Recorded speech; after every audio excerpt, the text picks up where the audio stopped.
Bienvenidos nuevamente a otro episodio de tu podcast Salud y Vértebras. Hoy tenemos un tema bastante interesante porque es de lo más común que vemos, de lo más frecuente, que es hernia discal. Vamos a decir todo lo que el paciente debe saber acerca de hernia discal.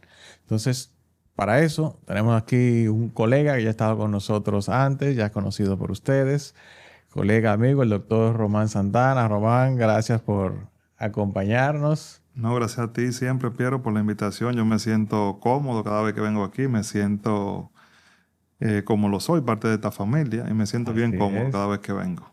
Así es, bien, gracias. Entonces vamos a comenzar por lo más sencillo, que es una hernia discal. O sea, una hernia discal no es más que una parte del disco intervertebral, o sea, lo que hay entre una vértebra y otra, es una parte del disco que sale y comprime la raíz nerviosa, normalmente un solo lado, a veces los dos lados. Y eso ocasiona dolor de espalda baja y dolor hacia las piernas. Básicamente, eso es una hernia discal. Entonces, Román, cuéntanos un poquito, abúndanos por qué son importantes las hernias discales, qué tan frecuentes son, Mira, cabe resaltar que el disco es como una circunferencia y el disco se puede herniar a cualquier parte de esa circunferencia, pero normalmente cuando se va hacia atrás es que da problemas, porque ahí están las raíces de los nervios, en el caso de las hernias cervicales y lumbares, y en la cervical está la médula espinal, que hacia atrás, cuando el disco se hernia hacia atrás, es de gran importancia. Este, es muy común las hernias discales. Más de un 80% de las personas pueden presentar hernias discales y la mayoría no lo saben, porque no todas dan síntomas. sí, se dice que si le hacemos resonancia Sí, a la población, una cantidad X de la población, 50% van a salir con hernias discales o algún tipo de patología de la columna y el paciente no siente nada, porque no sí, siempre dan dan síntomas. síntomas, no siempre dan dolor. Pero entonces uno puede ver que el disco, por ejemplo, el disco, por eso es muy importante la evaluación del paciente, no solamente el resultado de algún estudio, porque el disco empieza una degeneración natural a partir de los 20, 25 años. En una persona puede ser más, otra puede ser menos, pero ese es el promedio. Entonces esas degeneraciones van a ir aportando fisuras en el disco, que son grietas que se le van haciendo. No, tenemos que imaginar que el disco es como si fuera el neumático o el amortiguador entre una pieza de un vehículo y otro. En el caso de nosotros, los seres humanos, el disco amortigua el movimiento y la fuerza que se ejerce entre una vértebra y la otra. Así es, así es. Eso, bueno, entonces para continuar con el tema, y yo hablo en orden, ¿cuáles son las causas, factores de riesgos las causas que ocasionan las hernias discales, los factores de riesgo, Entonces, para mencionar? las principales causas son las fuerzas excesivas en el disco, cuando uno lo somete a fuerzas mayores de las que el disco viene destinado a soportar, entonces el disco se puede herniar, se puede agrietar en un segmento y puede salir contenido de adentro del disco, puede herniarse, puede salir de su lugar y comprimir las raíces de los nervios. También están los tipos de trabajo que uno realice, los oficios que uno realice, los golpes, los Los pacientes traumas. que trabajan haciendo esfuerzos físicos. Sí, todo eso aumenta el riesgo de producir hernias Sí. discales. Y factores de riesgo como tal, es importante recalcar la herencia. Sí, Está confirmado que si su ascendencia directa tuvo problemas de columna, es más frecuente que que el lo padezca paciente también. lo tenga. Asociaciones importantes también que llaman mucho la atención, el tabaquismo. Definitivamente está confirmado que los fumadores tienen más lesiones en los discos, incluyendo hernias discales, que las personas que no fuman. Increíblemente, el déficit de vitamina D se asocia también con hernias discales. Es más frecuente en los pacientes que tienen por largo tiempo el colesterol elevado. Eso lo leí hace un tiempo. Yo mismo me sorprendí. ¿No? Uno va viendo asociaciones nuevas que van saliendo. Y claro, lo que mencionaste, pacientes que trabajan haciendo esfuerzo físico. Sí, que ya son factores ambientales, el Exacto. sobrepeso, todo eso. Deportistas de alto impacto. Todo ese tipo de cosas suelen predisponer a A que el paciente veces la tenga hernia persona discal. que cuando están en sobrepeso, a veces como ya está acostumbrado a ese peso, no lo asumen, como que están haciendo un esfuerzo extra en su columna, pero uno debe imaginarse que es caminar con un saco de arroz de 30 o 50 libras permanentemente agarrado. Sí. Que aunque usted no lo sienta porque ya está distribuido en su cuerpo, en las columnas sí lo siente, el disco sí lo siente. Sí, bueno, y que anatómicamente fuimos diseñados, por así decirlo, para manejar un rango de peso X. Claro, Cuando nos salimos de ahí, pues funciona todo a una carga para la que no fue diseñada y se va a dañar más rápido, se va a degenerar más rápido. claro. O sea, Cabe definitivamente destacar se afecta. también que, aunque hablamos comúnmente de las hernias cervicales, las hernias lumbares, también en la parte dorsal, también pueden haber hernias y son bastante riesgosas cuando ocurren ahí, pero es mucho más frecuente en los segmentos cervicales y lumbares, pues son segmentos más móviles. En el caso de la lumbar soportan más peso. Así es. Y bien interesante, abundando un poquito más ahí en ese tema, que en las cervicales, como mencionaba hace un momentito, a ese nivel hay médula. Sí, Entonces, ya no es que la compresión es solamente de la raíz nerviosa, sino que te puede presionar la médula dependiendo de dónde esté la hernia. Si hay compresión de la médula, entonces ya las implicaciones son otras y el tratamiento es diferente porque ahí casi siempre hay que operar si la compresión es la médula, porque la médula bajo presión se degenera, se daña, se daña. cosa que no pasa a nivel lumbar.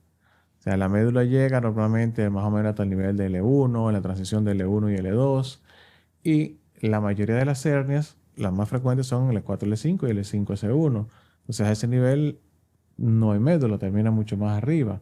Entonces, por eso son mucho más fáciles de tratar. Uno puede, como decimos, darle más chance de terapias, medicamentos, lo que sea. Todo eso que vamos a abundar en un momentito. Sí, por eso hay pacientes que a veces se confunden un poquito cuando uno está evaluándolo y viendo los resultados de los estudios, porque a veces pacientes que tienen mucho dolor en una hernia lumbar, pero uno puede darle el chance que terapia, que otro tratamiento de manera conservador, que vamos a hablar más adelante, que no es lo mismo que cuando son hernias cervicales, que es la médula, que a veces se ha diagnosticado esa hernia cervical como un hallazgo casual. A veces estamos viendo una resonancia, tal vez dorsal, porque el paciente refería a dorsal y abarcaron algo de la columna cervical y nos percatamos de que había esa médula que no tenía ningún síntoma, que tenía esa hernia con compresión medular sin ningún síntoma en ese momento, Así. pero ya uno lo ve y ve que está comprimiendo la médula, ya sea un paciente que no debe irse para su casa sin saber que tiene un problema que es quirúrgico. Sí, sí, porque a veces no llegan ahí, si todavía no tiene cambios en la médula, pues perfecto, pero a veces ya no llegan con cambios de mielomalacia, o sea, cierto daño en la médula que ya es irreversible, ¿verdad? Y a veces el paciente lo que siente son cositas mínimas, pero ya eso mínimo ya no va a ser reversible. Reversible. Y ni se diga cuando ya te llegan con disminución de la fuerza, ya con daño medular y todo eso, o sea que Alteración de la marcha, todo eso. es exactamente. Entonces, ahí más o menos en este tema, ¿cuáles serían los signos de alerta o de alarma en hernias discales, tanto en las cervicales como en las lumbares? ¿Qué le decimos a Pero la audiencia para que tenga? en las hernias cervicales, ya cuando hay compresión de la médula espinal en las hernias cervicales, ya es un signo quirúrgico. Por ejemplo, las hernias pueden irse a varios lugares. Por ejemplo, una hernia cervical o lumbar puede producirse hacia un lado, por ejemplo, hacia el lado derecho. Por eso hay pacientes con una hernia cervical van con mucho dolor en un brazo, en el Así brazo es. derecho. O, doctor, mire, tengo este dolor en la columna, en la parte baja. Muchos pacientes le llaman la cadera a la parte baja de la columna lumbar. Entonces me duele la parte baja de la columna y se me va a la pierna derecha. Eso es porque la hernia salió del lado derecho, de un orificio que se llama el foramen, que es por donde sale la raíz de esos nervios que van a formar el nervio ciático y van hacia la pierna derecha. En el caso de la hernia cervical, entonces van a doler los brazos. Dependiendo de dónde salga, hacia el lado derecho o al izquierdo, va a doler el brazo derecho o el izquierdo. A veces son hernias muy grandes que comprimen de manera central la médula espinal. Entonces son hernias que en el caso de la médula son quirúrgicas. cuando hay un déficit neurológico, es decir, cuando el paciente ya está perdiendo la fuerza de alguna extremidad, cuando ya tiene problemas, en el caso de los brazos, para sostener un objeto, para abotonarse la camisa, o en el caso de las piernas, para caminar adecuadamente, que ya tiene incapacidad para mover el tobillo, ya sea hacia arriba o hacia abajo. Eso es bien importante. Siempre que hay disminución de la fuerza es un signo de alerta. O sea, Sí, el paciente que tenga disminución de la fuerza en una de las extremidades debe sí o sí ir al médico, evaluarse porque tiene algún problema y un problema que puede ser importante. claro. Increíblemente, el dolor es un signo de alerta, o sea, el cuerpo te da dolor para que tú sepas que está pasando algo, pero en este caso, el dolor realmente no es un signo de alerta. O sea, está bien, está mal que tenga dolor y la idea es calmarlo, pero lo que sí es un signo de alerta es la pérdida de fuerza aunque no hubiese dolor.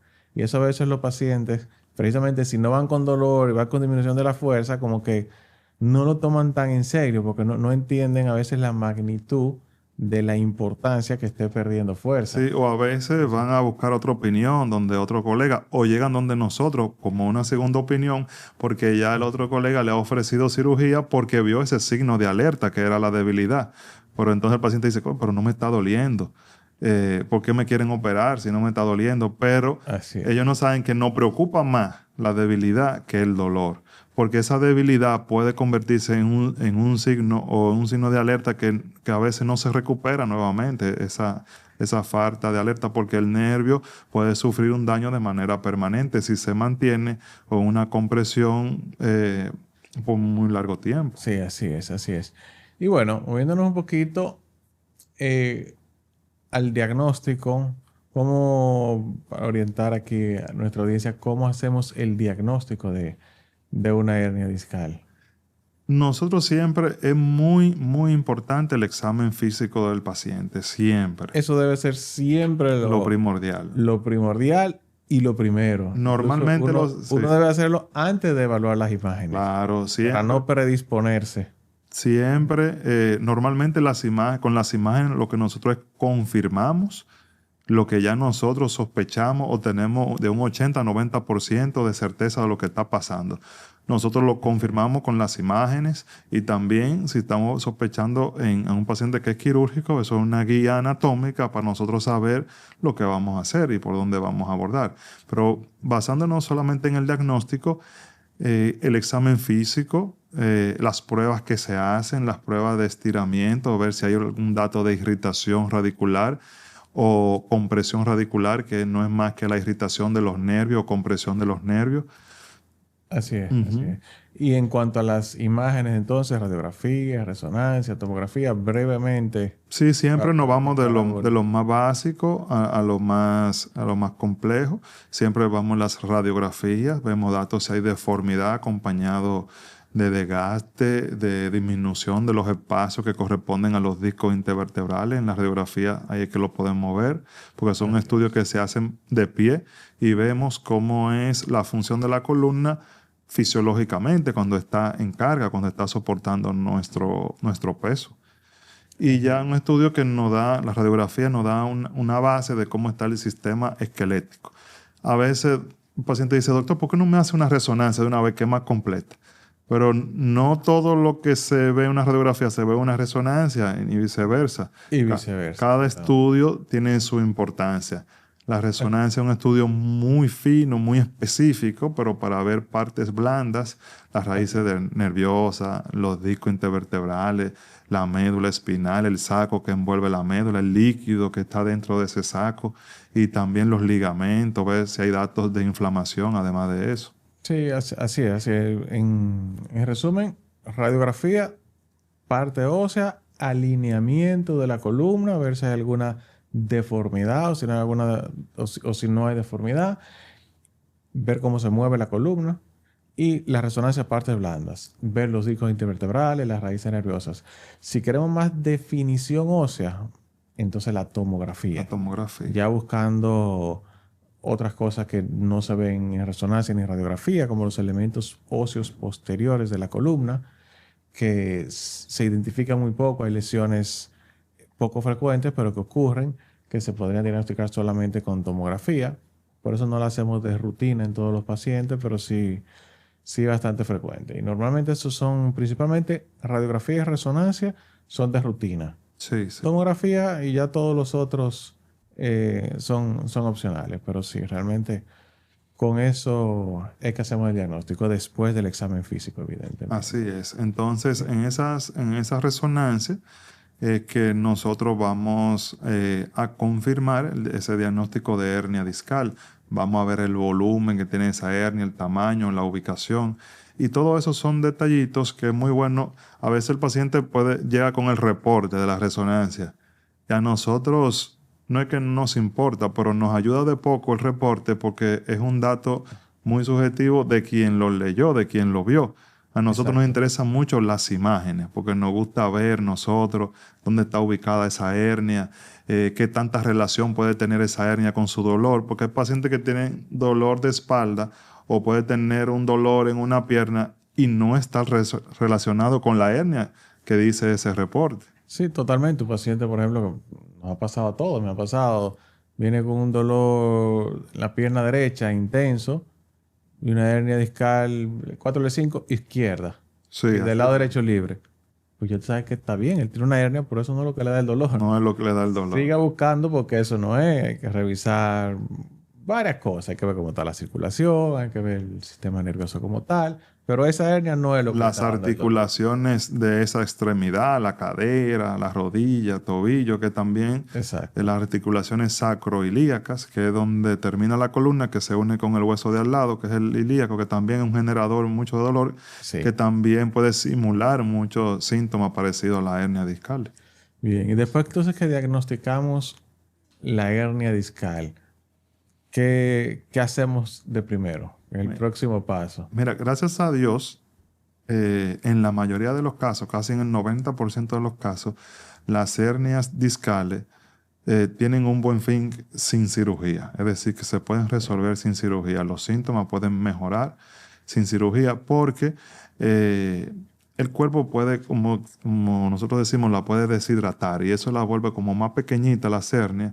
Además de que cuando una hernia ocurre de manera aguda, de manera repentina, también se liberan como unos líquidos que están dentro del líquido, del disco intervertebral, que lo irritan mucho el nervio y es lo que más genera dolor. Los famosos proteoglicanos. Sí, sí, eso es como si le cayera un ácido al disco, al nervio, y ese nervio se irrita muchísimo.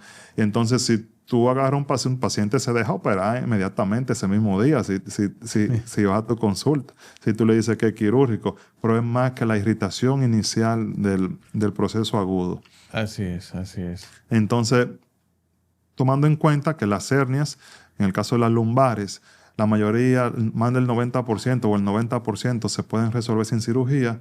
Mucho tiene que ver con los analgésicos que nosotros podemos poner para controlar el dolor, medicamentos que se llaman neuromoduladores, que son como antiinflamatorios propios para el nervio, para mejorar esa irritación que tiene el nervio producto de la hernia discal.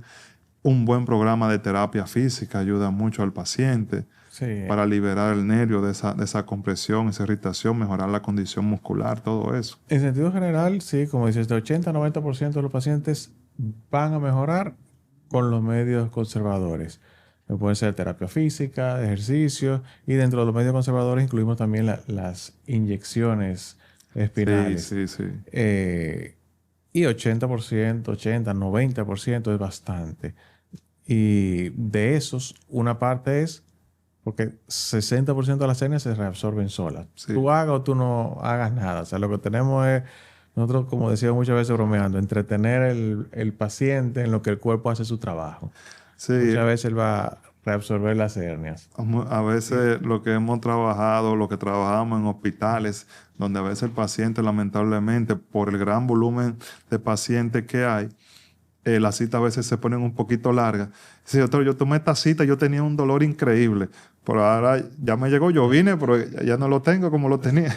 Exactamente, y eso es sano, y eso no hay que Sí, hacerle entonces, nada. pero es porque pasó, como tú muy bien dices, Piero, la evolución natural de esa hernia, lo que el cuerpo iba a hacer. Hay en el otro 10% lamentablemente el cuerpo no tiene la capacidad de reabsorberla porque son hernias o bastante grandes o están ubicadas en zonas donde ejercen una mayor compresión. Entonces esas hernias sí ameritan ya un tratamiento no conservador. Así es, brevemente dentro del tratamiento conservador, las inyecciones espinales, que es algo de lo que tú básicamente te dedicas a eso, tú eres del grupo de nosotros el que más está haciendo Sí, esos sí. procedimientos para manejo del dolor.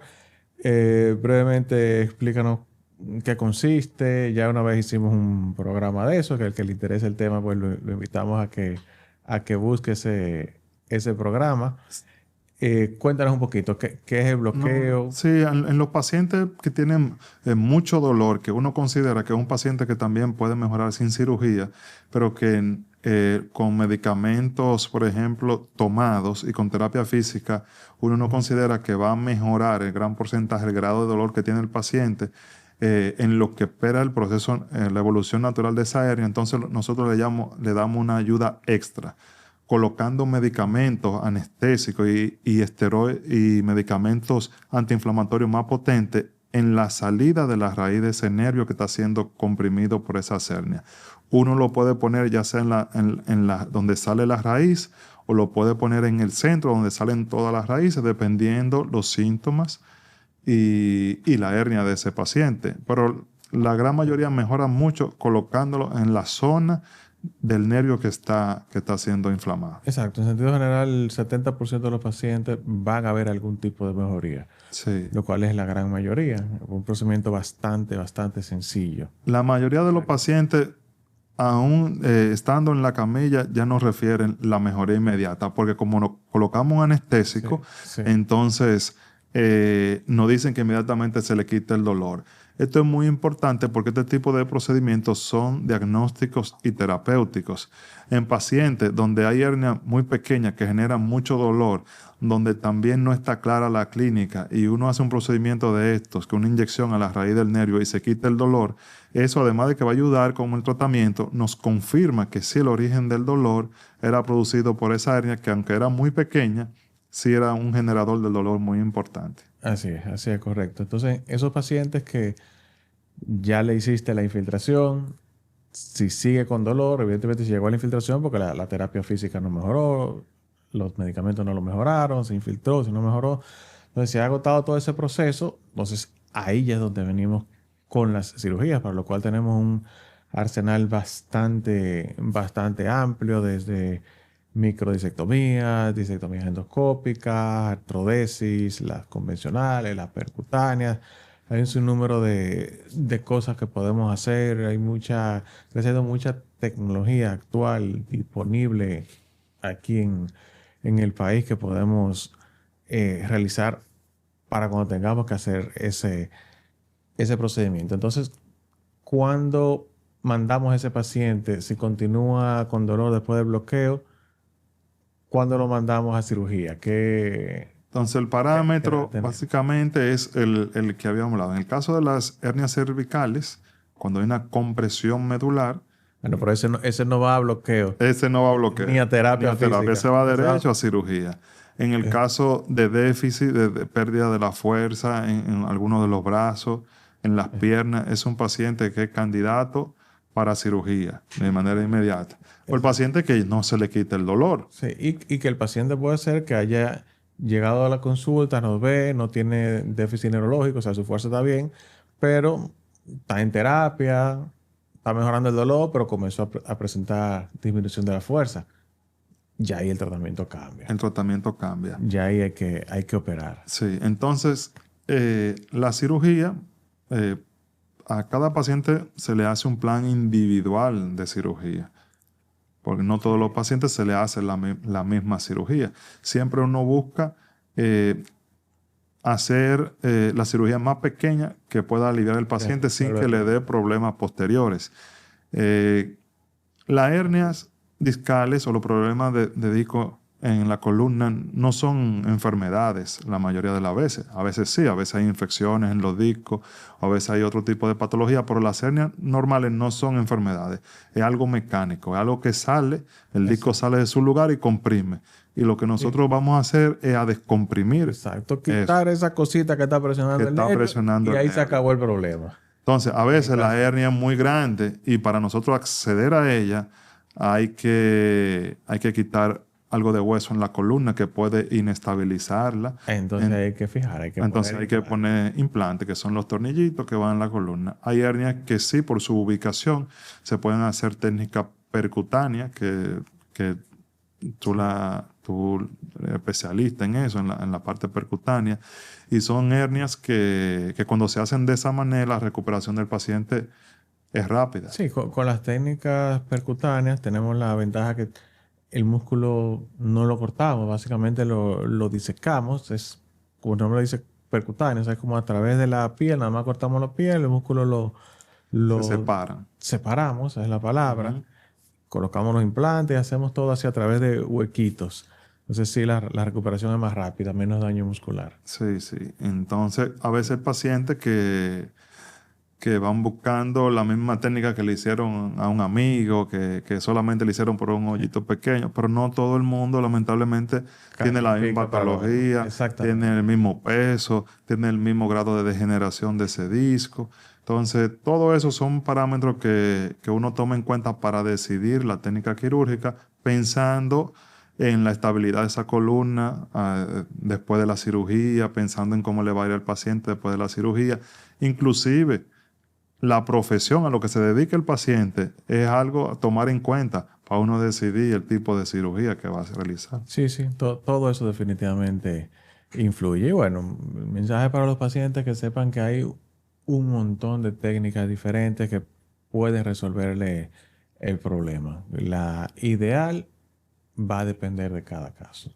Siempre va a haber una ideal para cada paciente. Claro, claro. Y entonces, pasando un poquito de tema, vamos a hablar acerca de los mitos, las creencias de los pacientes. Por ejemplo, uno que escuchábamos mucho anteriormente, que ha ido cambiando con el tiempo. ¿Qué tú opinas de lo que decían los pacientes que cuando hay una hernia debe quedarse en cama, acostado, 2 semanas, 3 semanas, hasta que el dolor le pase? No, no, no es así. Inclusive la movilidad, los grandes avances en la cirugía de columna son precisamente para eso, para, para reincorporar al paciente lo más rápido posible, para mantenerlo activo, porque la inmovilidad lo que da es atrofia muscular, lo que da problemas circulatorios, lo que da es rigidez, todo eso. Entonces no es bueno eso, No, la definitivamente no. Bueno, y tú y yo que tenemos la base de ortopedia, ortopedia, sí. los ortopedas, algo de lo que nos inculcan desde que estamos en los inicios de nuestra especialidad, es que el movimiento es vida y la vida es movimiento. Así es. Un paciente que usted lo acueste ahí, que le quita la movilidad, se va a enfermar. Se va a enfermar. Si lo acostó porque tiene una hernia, olvídese que acueste una viejita de 80 años ahí porque tiene una hernia y va a salir con una neumonía, va a salir con una debilidad que no se va a poder caminar, o sea, Con úlceras en la piel, con muchísimas exactamente. cosas. Definitivamente las cosas han avanzado, han mejorado para bien, pero el paciente no debe quedarse acostado. Está súper demostrado que la movilidad, mientras más rápido mejor. Si tiene una hernia, lo que hay que medicarlo, ir a terapia o hacer bloqueo o cirugía, Inclusive pero después de la sacarlo de la... cirugía había también la creencia de que tenía que quedarse acostado. Y la cirugía precisamente era es para eso, para incorporar el paciente. El paciente que nosotros operamos al día siguiente, si no el mismo día, puede ponerse de pie y deambular. Exactamente, dependiendo del tipo de cirugía, la mayoría de hecho el mismo día, y si no ya al otro día lo paramos, lo ponemos a caminar y esos pacientes hay que reincorporarlos cuanto antes mejor. Y tú ves la evolución, los pacientes que son un poquito más ñoñitos, que se quieren quedar acostados más tiempo, no quieren caminar, es más lenta la recuperación que los que están con ánimo y se paran, caminan y que quieren salir, que tienen que hacer esto, que hacer lo otro, se recuperan más rápido. Sí, pues nosotros siempre, Gracias a Dios nosotros no operamos pacientes enfermos, porque una hernia, como habíamos hablado anteriormente, no es una enfermedad. Entonces no tiene por qué estar acostado. Ya quitamos lo que estaba comprimiendo, vamos a caminar. Exactamente, exactamente. Y bueno, lo que decían antes, que la hernia se cura con ejercicios. Como habíamos dicho, la hernia es algo mecánico, es un pedazo del disco que está comprimiendo. Hay movimientos en la terapia que pueden mejorar la evolución de una hernia. Por ahí ejercicios de levantamiento de peso que van a comprimir más el disco y puede hacer que la hernia, en vez de mejorar, aumente, porque aumenta la presión que hay en el disco intervertebral. Entonces los ejercicios de impactos No son recomendables. no son recomendables porque es como si estuvieran exprimiendo el disco. Sí, yo siempre le digo a los pacientes, el disco es literalmente un amortiguador. Usted tiene un amortiguador defectuoso. Si a eso usted le pone impacto, usted va a tener dolor porque está forzando un amortiguador que ya está dañado. Y esa es la mejor manera de A veces explicar. Sí, otro mito, Pierre, era que todo el que se opera de columna no va a caminar. Ah, no, ya se ha cambiado mucho, pero todavía más que nada en la periferia, en los campos y eso, hay mucho temor con eso. Y es más que nada, yo diría, temor a lo desconocido. El paciente no conoce cómo va a ser el resultado de una cirugía de columna. Vio a un paciente que operaron con una técnica de hace 30 años, que sí duraban después un mes acostado, porque es lo que se entendía en ese momento que era lo mejor. Y bueno, es realmente traumático. Pero a veces pacientes que vienen con ese temor, pero vienen con un dolor tal que no pueden caminar. Entonces tienen temor a que no van a caminar, pero no están caminando por el dolor. Exacto. Entonces, en toda la cirugía, gracias a Dios, con las nuevas técnicas quirúrgicas, los riesgos de cualquier lesión han disminuido muchísimo.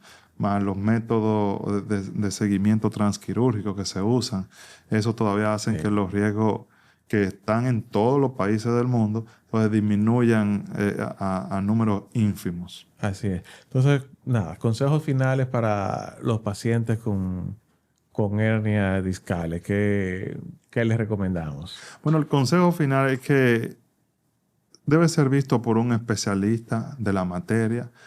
No todas las hernias son quirúrgicas, pero hay hernias que aunque usted sienta que no le están molestando tanto, sí ameritan cirugía. Es bueno que tenga una evaluación integral, que se vean las imágenes, que se vean todo en conjunto, tanto el paciente como las imágenes, y ahí se tome una decisión. Así es bastante importante. El paciente, cuidado con lo que encuentre en Internet, porque en Internet hay de todo. Hay información buena, pero hay información que no es tan buena, que no es tan real. Vaya y visite su especialista de confianza, en este caso un especialista de columnas, si el problema que tiene es una hernia discal, y va a encontrar solución a su problema porque las hay un montón. O sea, ya básicamente les hemos mencionado todas y de alguna manera vamos a poder mejorarle ese dolor. Y como siempre, para prevenir, mantener un estilo de vida saludable, o sea, un peso adecuado y ejercitarse de manera regular. Sí, pero que no se asusten leyendo los reportes, los estudios, porque el que diga hernia discal no es un indicativo de cirugía. Es bueno buscar sus recomendaciones y la orientación de su médico de confianza, como tú dices. Como le dijimos, 80-90% de los pacientes con hernia discal no van a necesitar cirugía. O sea que no se angustie, busque la opinión de un experto y le va a ir bien. Muchas gracias por acompañarnos en este episodio. Gracias a Dr. Román Santana por acompañarnos nuevamente. Y bien, si les ha gustado, déjennos su like y las dudas, las preguntas que tengan, nos las hacen, que siempre respondemos sus comentarios y sus preguntas.